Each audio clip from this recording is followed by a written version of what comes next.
तीन आदमी हैं जिनके द्वारा जो है अब पिस्टल लेकर के, हथियार लेकर के वो जो है टिकैतपुर की तरफ भाग रहे हैं। जो परिजन थे, परिजन के द्वारा या वादी उनके जो बड़े भाई थे कुणाल थे, उनके द्वारा जिन लोगों पे नामजद किया गया, मेनली ये बताया गया कि इन लोगों के साथ जो है उनका ज़मीनी विवाद था और उसी ज़मीन विवाद के कारण इसकी हत्या हुई। एक व्यक्ति है जो जिसका नाम यशवंत है उर्फ मुन्ना है और ये नौबतपुर थाना अंतर्गत देवरा गांव का रहने वाला है।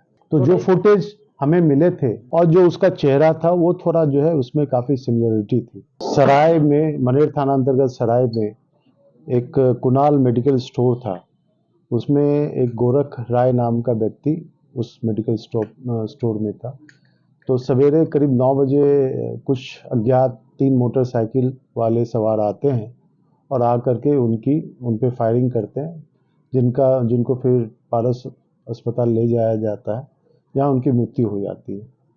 करीब जो है उनके द्वारा 8-10 राउंड फायरिंग की जाती है, जो भी वो 3 मोटरसाइकिल सवार थे। और वो जो आए थे तो पैदल आए थे, कुछ दूरी पे वो मोटरसाइकिल उन्होंने लगा दी थी जो हमलावर थे, और फिर जो है घटना कारित कर करके फिर वो वापस जो है टिकैतपुर वाले जो इलाके हैं, सराय से टिकैतपुर वाले रास्ते में, उधर से फिर वो मोटरसाइकिल पे चढ़ते हैं और फिर वहाँ से वो चले जाते हैं। उस समय जो है उस समय 630 23 30-8 23 302 34 120 बी भादवी और 27 आर्म्स एक्ट के तहत केस दर्ज होता है, जिसमें कुल जो है उनके द्वारा 6 लोगों को नामजद किया जाता है और उसके अलावा कुछ और अन्य अज्ञात के बारे में बताया जाता है। पुलिस के द्वारा तुरंत अनुसंधान इसमें किया जाता है, जिसमें ये पाया जाता है कि 3 आदमी हैं जिनके द्वारा जो है अब पिस्टल लेकर के, हथियार लेकर के वो जो है टिकैतपुर की तरफ भाग रहे हैं। जो उस समय डिफरेंट शॉप से हमें सीसीटीवी प्राप्त हुए, उसको संकलन किया गया और भागे हुए जो दिशा है उस तरफ जा कर के पुलिस के द्वारा कोशिश की गई कि जो भी हमलावर थे उनके बारे में पता किया जाए। उसके अलावा जो परिजन थे, परिजन के द्वारा या वादी उनके जो बड़े भाई थे कुणाल थे, उनके द्वारा जिन लोगों पे नामजद किया गया, मेनली ये बताया गया कि इन लोगों के साथ जो है उनका ज़मीनी विवाद था और उसी ज़मीन विवाद के कारण इसकी हत्या हुई है। तो उस इन्वेस्टिगेशन में हम लोग के द्वारा काफ़ी साइंटिफिकली, जिसको कहते हैं, इन्वेस्टिगेशन किया गया और उसमें थोड़ा समय लगा, क्योंकि कोई भी चीज़ जो अज्ञात होता है, ब्लाइंड केस होता है, उसको उसका डिटेक्शन करने में थोड़ा समय लगता है। तो उसी को पता करते करते हमें ये पता चला कि एक व्यक्ति है जो जिसका नाम यशवंत है उर्फ मुन्ना है और ये नौबतपुर थाना अंतर्गत देवरा गांव का रहने वाला है।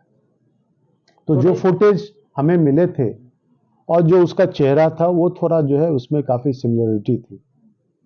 इसके बारे में फिर जो है जो होता है कि पुलिस के द्वारा गुप्त तरीके से पता किया जाता है, तो इसके बारे में ये पता चला कि इसकी क्रिमिनल हिस्ट्री है और जहानाबाद में इसके खिलाफ जो है लूट के और डकैती के केसेस हैं। उसके अलावा मारपीट के भी केसेस यहाँ नौबतपुर थाने में पाए गए थे।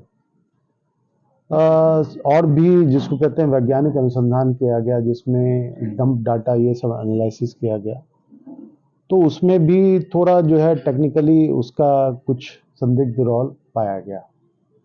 तो उस आधार पे उस यशवंत कुमार को हम लोगों ने इंट्रोगेट किया। इंट्रोगेट करने के बाद उनके द्वारा ये बताया गया कि यशवंत कुमार, दूसरा एक और साथी जिसका नाम विकास कुमार था, जो जहानाबाद का रहने वाला है, और उसके अलावा उसने मुख्यतः ये बात बताई कि एक डिकेश हैं, विकास उर्फ डिकेश, जिनका आपको टिकैतपुर में वाटर पार्क भी है, लेकिन उनका आपराधिक चरित्र पुराना रहा है। तो इसके द्वारा बताया गया कि मुख्यतः विकास कुमार उर्फ डिकेश सिंह के द्वारा उसे बुलाया गया था और बुला करके ये कहा गया था कि इसकी हत्या करनी है और अगर आप इसकी हत्या करेंगे तो आपको 3 लाख रुपया हम देंगे। और उसके अलावा उसका जस्ट नेवरा थाना से कुछ आगे एक होटल पहले चलता था जो अभी बंद है, तो उसको फिर से वो होटल चालू करने वाला था, जैसा उसके द्वारा बताया गया। और ये कहा गया कि ओयो से हम लोग उसको संबद्ध कर देंगे और हम जो है आपको 50,000 रुपया पर मंथ देंगे। वहाँ उसमें जो है आपको यानी हर महीने में 50,000 की कमाई होगी। अगर आप इसको मार देते हैं तो हम आपको जो है इस तरह से जो है यानी फ़ायदा आपको होगा। उसके अलावा 3 लाख रुपए की उसने बात की, क्योंकि गोरख भी जो है वो ज़मीन व्यवसाय में था और करोड़ रुपए की ज़मीन का जो है लेन देन करता था। और डिकेश भी उसी व्यवसाय में है, उसका भी टिकैतपुर और उस इलाके में, सराय इलाके में ज़मीन में अच्छा इन्वेस्टमेंट है। नहीं, देखिए जो झगड़ा किसी से नहीं था, नहीं, वही मैं बता रहा हूँ। वाटर पार्क है और जमीन में काफी ज्यादा उसका इन्वेस्टमेंट है, यानी जमीन दलाली का काम करता है। एक सेकंड, जमीन यानी जो भी है आप प्रॉपर्टी जो काम है वो करता है, तो वो ऑलरेडी इस्टेब्लिश्ड है। गोरख इधर गोरख भी जमीन में, वो भी दबंग टाइप का है क्योंकि उसका आपराधिक चरित्र है और जमीन कब्जा ये सब करना उसका इतिहास रहा है। उसी तरीके से गोरख का भी इतिहास है। गोरख भी जो है जमीन को कब्जा करना या उसके लिए थोड़ा दबंगई दिखाना, क्योंकि कुछ दिन पहले न्योरा में 2 केस हुए थे जिसमें गोरख भी अभियुक्त है, जिसमें एक जितेंद्र सिंह है जिससे जमीन लेन देन की बात थी, तो उसका अपहरण गोरख के द्वारा किया गया था और ये कुछ दिनों में गोरख भी अच्छा खासा इमर्ज कर गया था। और कुछ दिन पहले उसके द्वारा फॉर्च्यूनर गाड़ी भी खरीदी गई थी। तो अभी तक जो लग रहा है कि आपस में इन लोग की राइवलरी थी और अभी जो है जब डिकेश पकड़ाएंगे तो और स्पष्ट होगा जब इनसे पूछताछ होगी। नहीं नहीं, ये अभी जमीन एज सच जो है किस जमीन विवाद नहीं था। अभी तक हम लोग का जो इन्वेस्टिगेशन हुआ वो कभी कहीं भी ऐसा नहीं मिला है जहाँ पे कोई ऐसी जमीन हो जिसमें गोरख ने भी परचेस किया हो और डीके सिंह ने भी परचेस किया हो। है कि वर्चस्व की लड़ाई है या विवाद है, लेकिन जैसा अभी तक पता चला है कि डिकेश भी जमीन का व्यवसाय करता है और गोरख भी जमीन का व्यवसाय करता है। डिकेश जो है ऑलरेडी इस्टेब्लिश्ड है और ये नया इमर्ज कर रहा था।